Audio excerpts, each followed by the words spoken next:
Do you want to take more control of your career and need help figuring out what that next move looks like for you?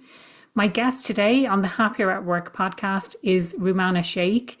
I'm your host, Aoife O'Brien, and we explore Rumana's career, some of the decisions that she's made, and how she has made those decisions, and how she has crafted some of the roles that she has been in around where it is that she wants to go next and around the strengths that she has. So it's not all about money, it's about career fulfillment. Listen to how Rumana has made that happen for her. If you enjoyed today's episode, don't forget to leave a rating or a review on your favourite platform or share it with a friend. And also, I'd love to know what's one thing that you're going to do differently after listening to today's episode. Rumana, you're so welcome to the Happier at Work podcast. I know we've been connected for a number of years. I can't even remember how we first connected, but I know we initially were talking about things like imposter syndrome and like coping with change and all of that kind of thing. And we had the fantastic opportunity to work together then last year as well. Do you want to let people know a little bit about your background, a little bit about how you got into doing what you're doing today? Yeah, thank you so much for inviting me to the podcast, Aoife. It's an honor. And yeah, 100%.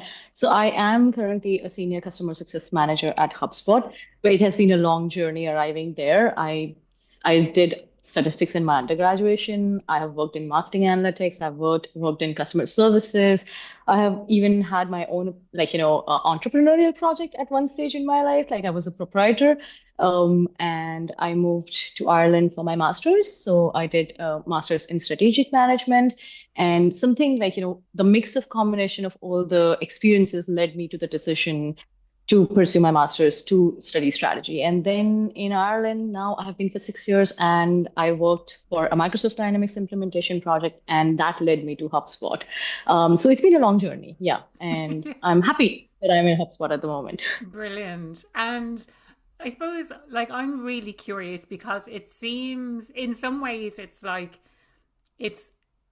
it seems like the obvious path. But I think when you're looking backwards, it seems like the obvious path. How did you feel as you were navigating through all of those different options, all of those different opportunities that you had in your career? Like, talk to us maybe from the beginning. What happened, and you're like, okay, I need to go look for something else now. And maybe each of those inflection points, let's call them, like opportunities to look for something new. Talk to us a little bit about that.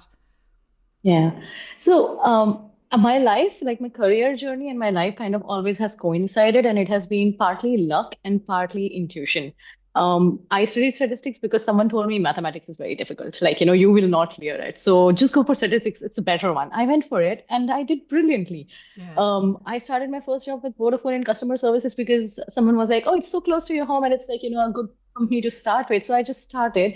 And in 6 months, I knew that this is not something I want to do for my whole life. Yeah. Because I had done such a unique niche in specialization in statistics, I was getting an opportunity to work in marketing analytics with Nielsen, and they were pursuing me. So I thought, okay, let me give it a chance. So early in my career, I was very much like, let's go with the flow. Let's give everything a chance. We are in our 20s.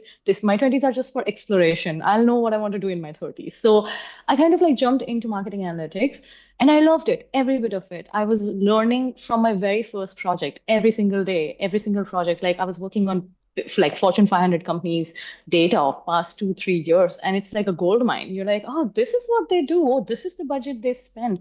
But then there came a point of saturation. Mm. And then I was like, I don't think I'm learning anything new here. Yeah. Now it feels repetitive. So I started looking for something else. I took a break. I took a career break at 25, just 4 years into my career. And I was like, I'm going to travel a little bit. So I traveled. I had other opportunities that were like, job offers, but I was taking time to figure out what I want to do next. That's when I started my proprietorship project. Like I started writing professionally for like, content writing and working with different companies on developing their content end to end. And I started enjoying that because for the first time I was my own boss and like, I was spending my time the way I wanted it, but it was not sustainable. So I went into working with this company where I'm right now sitting, and it was amazing because here I learned working with the customers from the scratch. So it's like they have a business, they want to take it online, they're coming to you. I had never done anything like that before. So I'm brainstorming with them. I'm a part of their team and I'm like, we're going to make your business successful. These are the things you need tech, right? That's where my inclination towards tech started. That's where I started seeing that I am now understanding business from different perspective, from marketing, from like, budgeting, from writing the content, how it's working. And now I'm actually building these products like I'm building an ERP, I'm building CRMs, I'm building websites, and I'm managing teams. Like I'm managing developers, I'm managing designers, I'm managing the customers. And it was so amazing. I was setting the budget, I was setting the proposals. I learned a lot. And then I got an opportunity to go to Bangalore for work. I had gone there several times. I wanted to spend some time in Bangalore, and I had made the decision to move to Ireland by then. So I came to Ireland. Ireland also happened serendipitously. I ended up at this further education, like, some seminar that was there in Pune, and I really liked it. And I connected with someone from UCD, and like, he said you have a strong profile, you should put the application, and I did, and I got in. So I was like, okay, now we'll move to Ireland where I know nobody. I'm gonna pack my bag. So my point is, I have followed my intuition for the most part of my life, especially when it comes to my career. And what it really was driving me is the next thing that I want to learn. Mm. And something that really helped me was every job that I had, I changed the job description. So I changed the job description in this general. I changed the job description in INTO, like the Irish National Teachers Organization, where I was implementing this project. I changed the job description in HubSpot as well, because I'm not just doing the work as a CSM, but I have taken up so many other areas Mm. of that organization and I make it my own. And I love doing that. Yeah. There's so much that I want to pick up on from everything that you've shared there. It's such an interesting journey, and no wonder we get on so well because there's so many kind of overlaps with what you're talking about. When I was considering university options, I didn't want to pigeonhole myself by doing maths. Like it was something I was always very strong at in school. But I didn't want to do maths because I didn't see where that would lead. Now, looking back, Mm. I can see, oh, well, maths can get you into economics, it can get you into finance, it can get you into so many of these different areas. But that wasn't clear to me at the time. We Hmm. won't talk about my career guidance counselor who suggested to my mum that I become a nurse. That's a discussion for another day. Okay. Oh, she's I'd a love to hear woman. that. Oh, well, she should be a nurse. Um, Oh my but, God. kind of similar career paths. I worked at Nielsen as well, doing the data analytics and, analyzing market trends and things like that. Like, was super, super interesting. And I loved it Yeah. so much. You've mentioned this word learning several times in our Yeah. conversation. So to me, Yeah. it just shows how important that is. And so if you're in a role and you're not really learning that much anymore, it's like, oh, this is feeling a bit stale and I need to move on. And I found the Yeah. same. There was one company that I joined and I had been in the industry for quite a while. And when I joined, I felt like I was learning their systems, but I wasn't really learning anything new in terms Hmm. of how to apply what I knew or anything like that. So, me being the nerd that I am, I went on, excuse me, and I studied statistics in one of the open what do they call them, the MOOCs, the massive open online Hmm. courses. So I did statistics through, I think it was through Stanford, and then Python through Pennsylvania or Nice. something like that. Yeah, so I did the two together, really interesting, and I just really needed to learn something new, and the organization I was working in wasn't giving that to me. So I sought it out for myself elsewhere. Excuse me. But I love also how you've said about changing the job description. So Yeah. it's like you're not destined to do just whatever it says on your job description. And I know there's a lot of people out there, and I don't think they're the kind of people who listen to the Happier at Work podcast, but people who say, well, that's not in my job description, or I don't have to do that, or I don't have time to that, or I shouldn't do that. All of these things, like making excuses, whereas your career is in your own hands. And if there's something that you want to get involved in, you really can make time for that.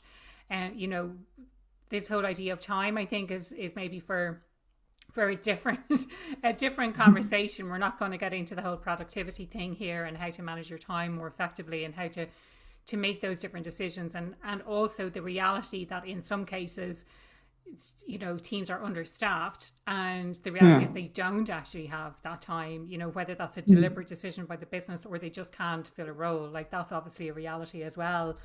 um but I love all of those things. Can you talk to me a little bit more about this idea? Like, there's like a psychological term or an academic term called job crafting, which it sounds like what you do. You're not Yeah. entirely changing the role that you have, but you're taking on additional responsibilities to show people what you can do, to learn new things, and to Yeah. contribute to the business. Yeah, I think this job crafting is such a good term. And because you mentioned Python, I was just thinking back to my days in Nielsen, and like this was the thing. You've done statistics. You should do SAS. Like you should learn SAS, and you should learn I don't know Python, and you should learn these two R, and you should learn these three languages, and you'll be earning so much. And I was like, but the point is not about earning so much. So the point is about, is it going to excite me sitting in front of a screen my whole life? So every time I have a critical in my childhood, I always look at it. Is this something I'll be happy doing my whole life? So if I'm not happy doing continuing to do this in my whole life, then I'm not going to go for it. So if, Mm, there's always like two roads, right? Like I could have taken the road down becoming an actuary or learning Python and R and just becoming a statistician or I didn't want to take that road. I was very clear about it. But then the other road was very unclear. I was like, okay, so what are you going to do? And I was like, I'm going to find out. And when I come into a new job, when I try to, as you mentioned, like crafting the job, I always look at the job description as, does this excite me? First of all, is this challenging for me? Is there a percentage, at least 30 to 40% of the job, which feels like I've never done? So, for example, if you look at HubSpot, it's a target-based job, this role. And you have dollar targets that you have to hit every month, every quarter, every year. You're assessed on it. That's your key performance indicator. I had never done that. I had done other areas of it. I had managed customers, I had product, I had implemented the product. So all of this combined, this was a big deal for me that I am managing dollars. I always look at my book of business, which we call it there, as this is my business. I'm an entrepreneur within the entrepreneurship, which is HubSpot. So I crafted there, but then what is this company offering me? What is any job or any company offering me? Who is it that I'm able to connect with and I'm able to share with them? And who is it that I'm able to learn from?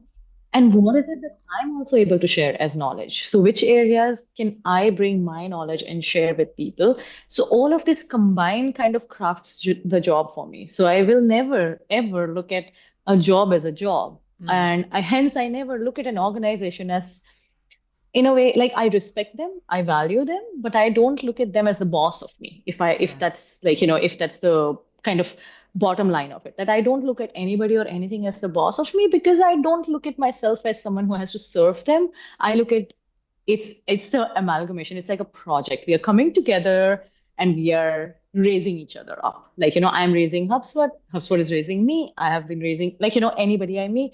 Right now we are doing that, right? Like we are raising each other's knowledge and we'll share it with the world, and then their knowledge will increase. So that's how I like to craft the job. Love it.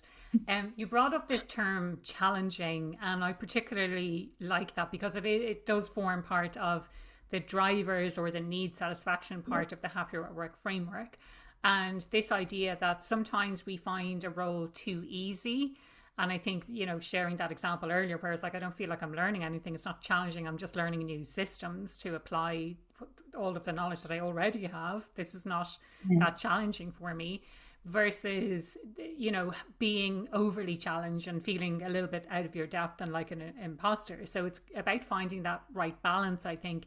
And I love how you said that you want to look at a role description and say, there has to be challenge here, there has to be something that I can learn from this role that I'm taking on, because it's research shows that if you're a woman and you have let's say, use the numbers like 10 because it's easy, like 9 out of 10 of the required skills that are in the description or the requirements of the role, and if a woman has 9 out of 10, she's like, oh well, I don't meet all the criteria, so I'm not going to apply. Whereas if a man has 6 out of those 10, he's like, oh, I'm going to put my application in and chance my arm, or here's an opportunity to learn. I have these 6 things already, here's 4 more things that I can learn. So I love that whole attitude of, you don't want to apply for a role where you're ticking all the boxes and you're like, I've done that before, that before, that before, that before. What you want is a role where you're like, okay, so I've done these things and this is what the role is going to offer me in terms of what I can learn from it. Yeah, I agree. I agree. And it's also more like I have always felt that when I thought I will not be able to do this, that's when I've gone ahead and I'm like, I applied for a principal promotion, like not promotion, but like a principal role 3 months into my promotion as a senior. And I was like, I'm out of my depths here. This is like the biggest accounts, but let me just go ahead and give the interview and then see if it works out for me or if it doesn't work out for me. So it was kind of just going for it. Whereas I know that in reality, like you do feel that imposter coming in. It tells you that you don't know all of it. So will you be able to do it? But the point is go ahead and do it anyway. Apply.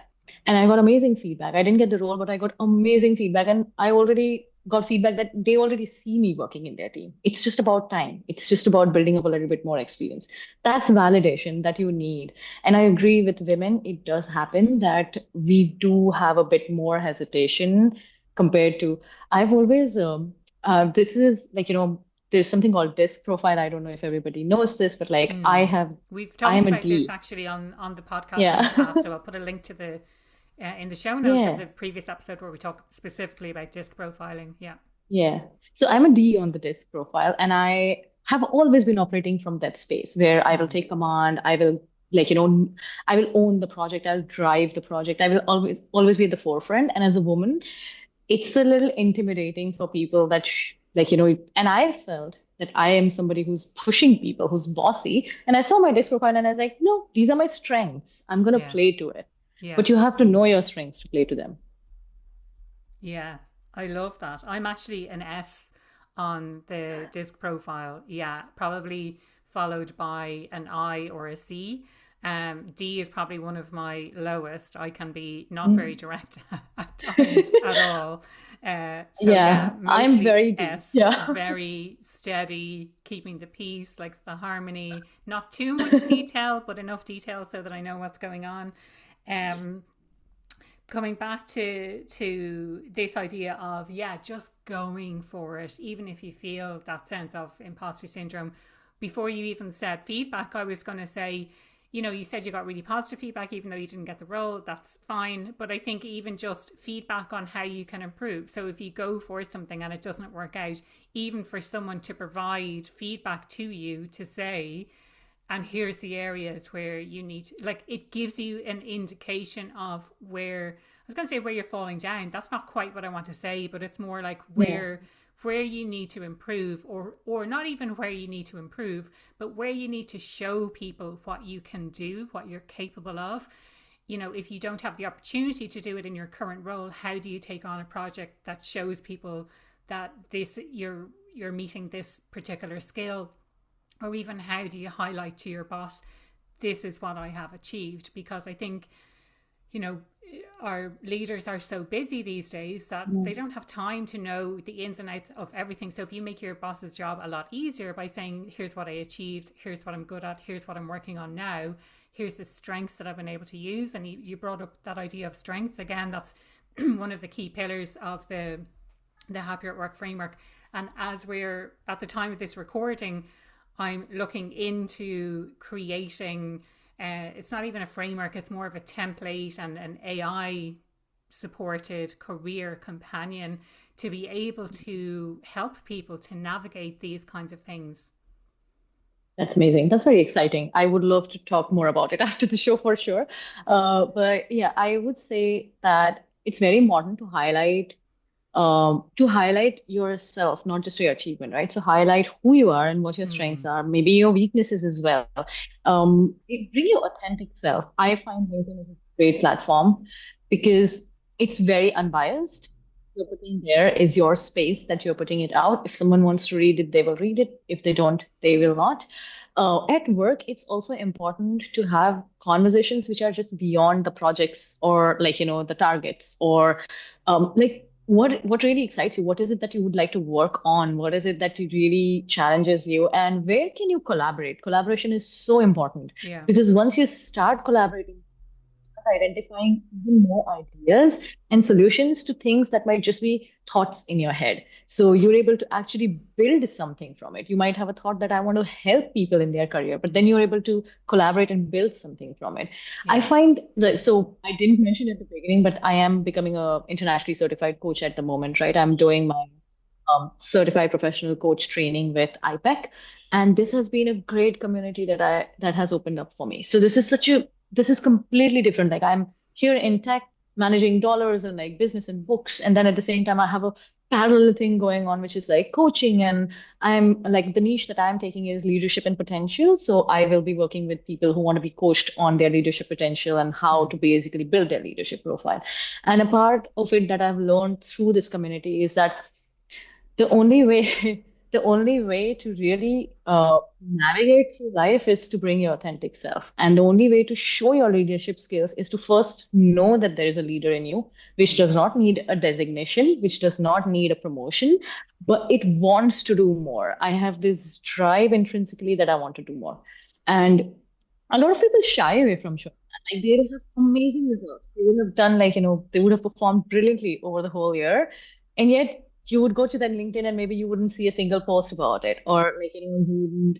It's something that we need to create more space for, I think. Like, organizations need to create more space where we have an amazing thing here in HubSpot, like our senior manager, they started like this um, Slack channel where all of the managers that are working under him and all the team members, we all are under that Slack channel. And we just like, we share like what we want to appreciate about someone.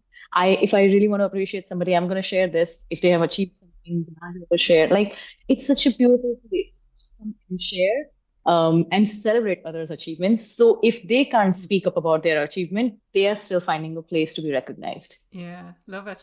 There are three very specific things that stood out to me in what you've just said. If we can pick up on them one by one, the first one is this idea of weakness.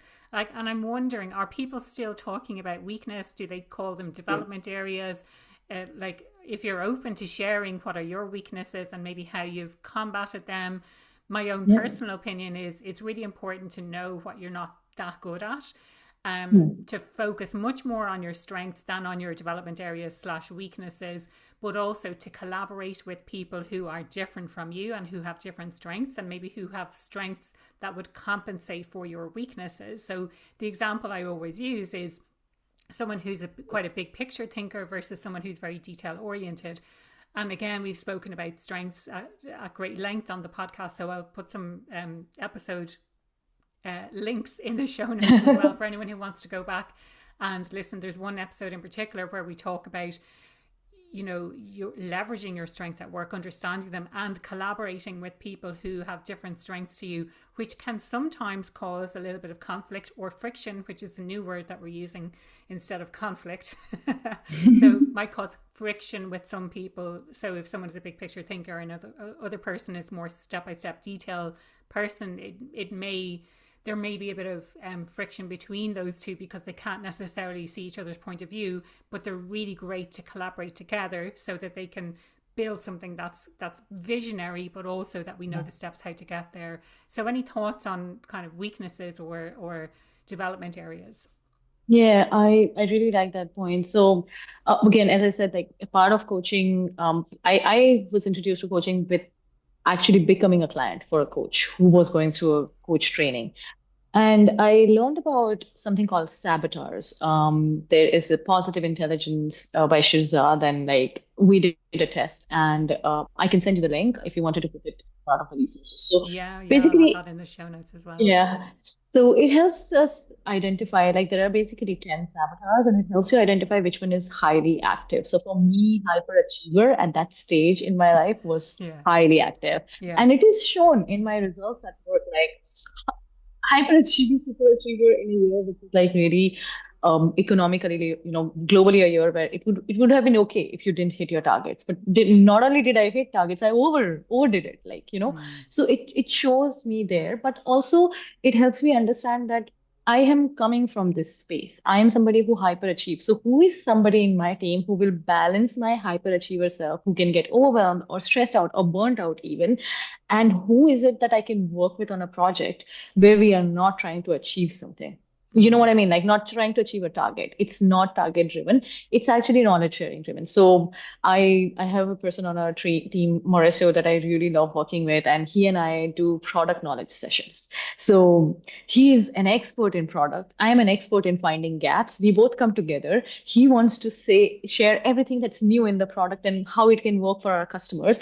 And I want to ask him, but how will I be able to explain as a CSM? Like, Yeah. how will we be able to share it?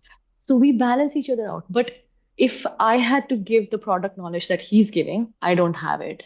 And Mm. maybe if he had to have that lens of finding gaps in the product Yeah. or the delivery of it, because he loves the product so much, he might not have it. So Yes. this is how we come together, and we are not talking about targets. So we Yeah. come together as a team and we do it, and we are not talking about targets. So it takes the pressure off of that overachiever, Yeah. but it helps her do something that she loves doing, which is sharing knowledge. Yeah, I love that. I love that as such a practical example.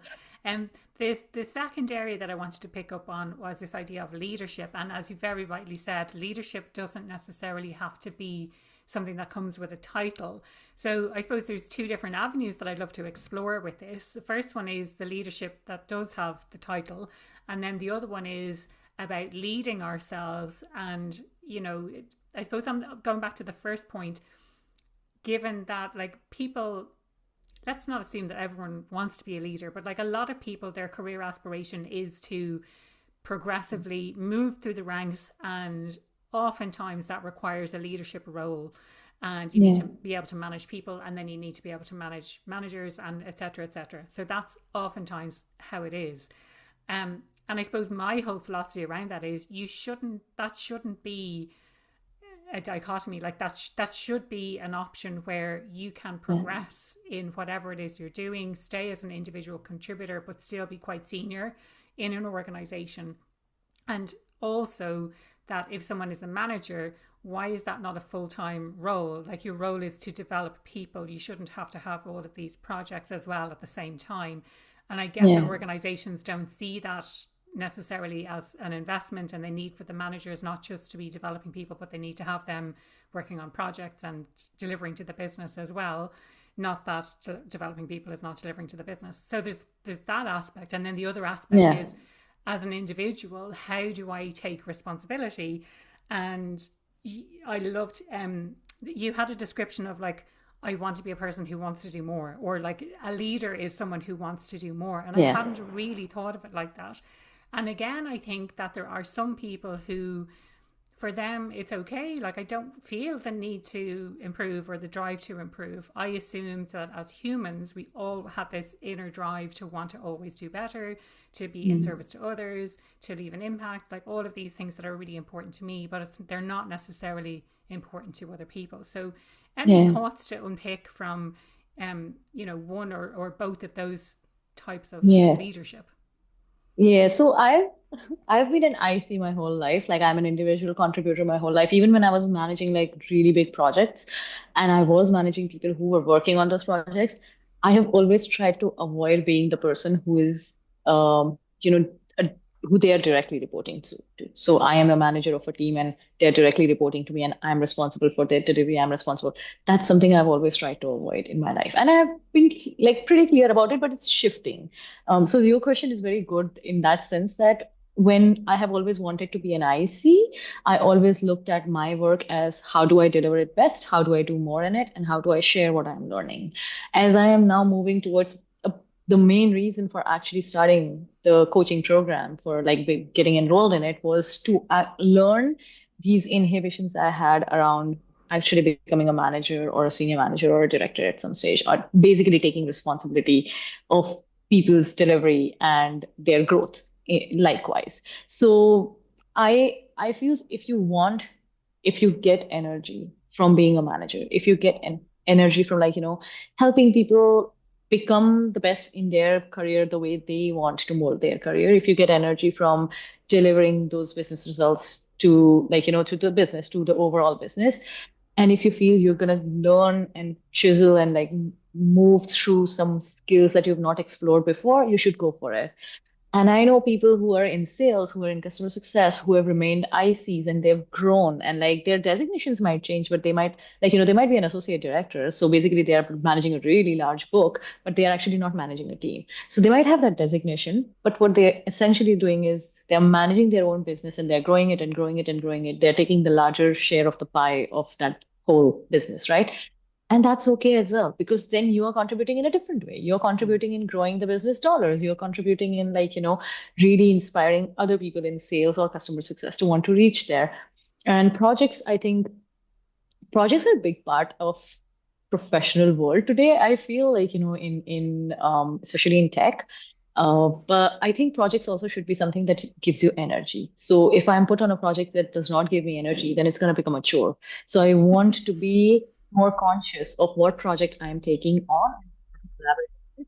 Is this if you have those basics and fundamentals clear, then you will be able to navigate. And there should be no such thing that you have to rise through the ranks and then you can't pivot into something else. Mm. Like I could become a senior manager and then think that this is not giving me energy and I actually want to work with my customers. Like, I Mm. really want to go back to customer success and I might look to become a principal customer success manager. Like, this is giving an example in the customer success world, but this could be anywhere. Yeah. So, not getting caught up in that tunnel vision of ranks, but knowing that it's giving you energy, knowing that Yeah. it's giving you purpose. Yeah. I think oftentimes we don't know what we don't know. So we think we Mm. might enjoy something and Yeah, therefore we give it a go, whether it's a change of industry or a promotion to be a people manager, whatever that might be, whatever it looks like for you, you realize actually now I know more about what I don't know. So sometimes we blame ourselves and say, oh, I've made such a terrible mistake. I should never have done this. But actually, I see it as a learning thing. And I yeah. remember this is from a good number of years ago now, a coaching conversation I had in, we were doing career coaching, like kind of a live career coaching session.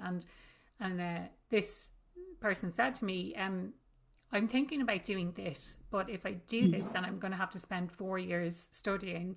And that's 4 years, like if I don't enjoy it, then that's 4 years completely and utterly wasted.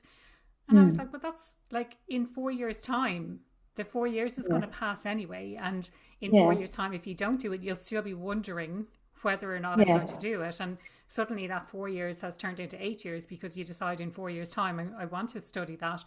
Then that, becomes 8 years. So like the time is going to pass anyway. You may as well try yeah. things and see what you enjoy, what works, what doesn't work.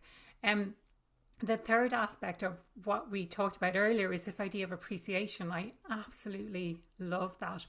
And Zach Mercurio, who has been on the podcast, I think it was a couple of years ago now at this stage, he has a book coming out called, now I'm going to fudge this name, but it's about mattering at work, basically, Mm. and showing people that they actually matter. He's going to Yeah. be a guest on the podcast later in the year. I'm going to interview him about his book, which I haven't read yet, but it's coming out in May. Um, but he has this whole thing about appreciation. It's not just Mm. about recognition. And it's not even about appreciation. It's significance. It's showing people that they are actually significant to the business. And I Yeah. saw this, and I know again that this is it was kind of a joke thing. It was done in jest, but this guy, I saw it on like TikTok or it was an Instagram reel or something like that. But someone in HR was explaining how she was doing some consultancy work, and this guy said to her, "But the employees don't really care. They don't really care about what's going on." And her question back to him was, "How are you showing them that you care?" So Mm. if ever you think, "Oh, they don't care about that," or whatever it is that they're not putting in enough time, it's like, well, what kind of time are you putting in to them, or how are you showing them that you care about them as individuals? It always Yeah. comes back to us, I think, and how we can manage. All of that to say, I love this idea of appreciation and just having the opportunity to give people a shout out. How do you think that's working? Like, is that working really well? Does it motivate people? Are people on board with it? Do some people kind of roll their eyes a little bit, or how's that working? Yeah. I think it works well. It might not like nobody would like go and shout at the rooftop that, hey, look, I did this, like I achieved this much this month, and I want you to celebrate it. So when someone else is celebrating that, it's appreciated. As you were saying about like, the HR and that little nugget that you shared, I was thinking about my manager, like my current manager, and also the manager of this company where I was working from. And I think with both of them, I see in them that they do a lot for the team. So they will come up, they'll show up, they'll try to fit in, like, pieces where the team might be falling apart, or like, someone might not be able to, they're not in a good space. So they do a lot. They show up in a lot of escalation calls, they take up work when delivery is not there on time, etc. And we tend to see leaders, managers, and manager plus as people who, yeah, they are there and they're a manager, and like, they will appreciate you because it's a part of their role to appreciate every individual I see on the team. Are we going and appreciating them as well for what they are doing? Mm, So yeah, appreciation should not just be about your employer or yeah, your boss or your manager appreciating you. It should be that are you able to appreciate each other as individuals supporting each other? How many times is your manager showing up on a day he is sick because he has 11 people to manage, not just one person with his book or her book? But yeah, how many times are you not showing up to yeah. work because you're sick and you only have to think about your four calls that Mm, day? yeah, So are you appreciating? Do you have that compassion and that awareness? yeah. And that makes the job easy for both, for the manager, for the senior manager, for the director, and you, because then they don't have to look at you as someone they have to push to get work done. And you Mm, don't have to look at them as someone who is looking over you to get the work done. yeah, Then it's a partnership. Then yeah. I'm partnering with my manager. Then there is trust and there is transparency. And then the person is invested in you. It's not the Mm, manager who's invested in me, it's the person who's invested in me. Then yeah. that person is actually mentioning your names in rooms where opportunities are being talked about, right? They are the ones who are what I would say. I forgot the word. It's a really nice word. They basically are your brand ambassadors where you are not present as a brand. Mm, I love that. I love that as a description. And, I was going to think if you're not feeling appreciated, then how can you show appreciation for someone? Because whatever you're not feeling for yourself, why don't you give that Yeah, to someone else? If you don't yeah, think people are treating you fairly, how can you show up and treat others fairly? Like there's all of these yeah, things that we have going on for ourselves. But then yeah, the question for anyone who's listening today is, am I treating myself this way? Am I treating others this way? yeah. So I love that. I love that as a reframe. Thank you so much. Rumana, the question I ask everyone who comes on the podcast, what does being happier at work mean to you? And I know that you Yeah, knew this it's question was coming. but it's such a nice question. Like, I wish each one of us sit down and write it in our journal. What happier at work means for me. I can bring my whole self and I can be present, I can be aware, and I can lean on people. I can trust them and I can lean on them.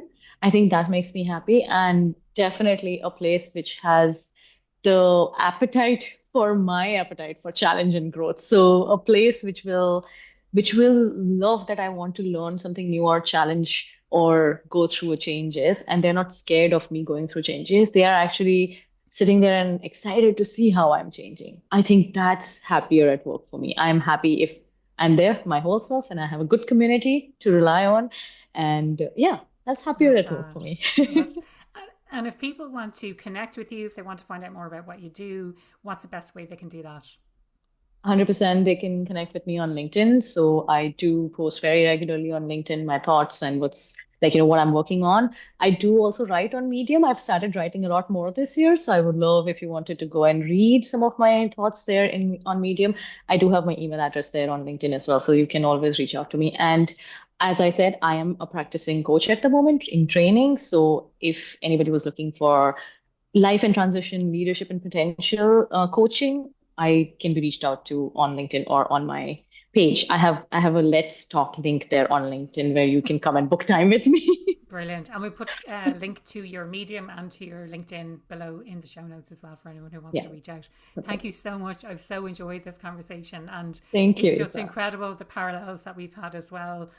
So Yeah. thank you for sharing your insights about your career.